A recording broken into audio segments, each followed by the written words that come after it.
office ban ujor dak FIR halor kawai ka post ke belatho dak kawai ka account wi breu ne ka breu bai ka teng BPP den ba jakani ka post ula saphang kawai ka group ka ba khot ka Lampung ki khon kari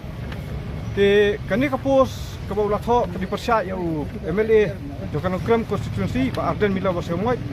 badai ru presiden joka Voice of the People Party. Nakalian juga parti ngasim kaya kan kam bangin Saudi ban ai ka FIR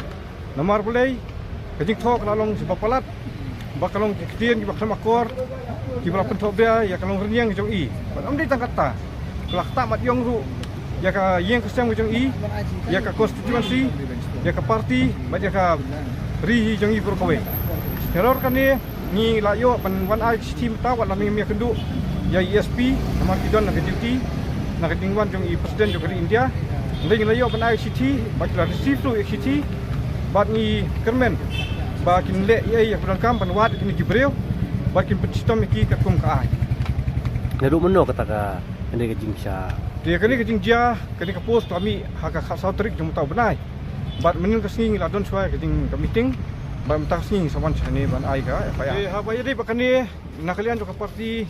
ni kentu ye ki patba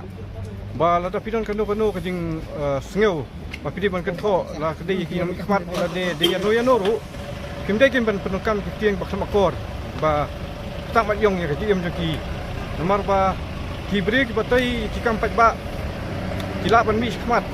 ban train da kajing pha la da pi bia snok tilang re ba pin kentho takurkom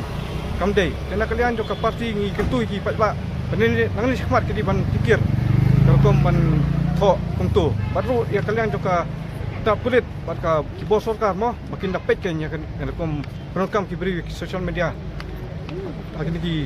inti pemerintah nomor ba baik social media ke harap kibabun kiliang ban penpau ki ndrei ba kata pada ya ka personal life jong kibri lani ban ketho ya bom dei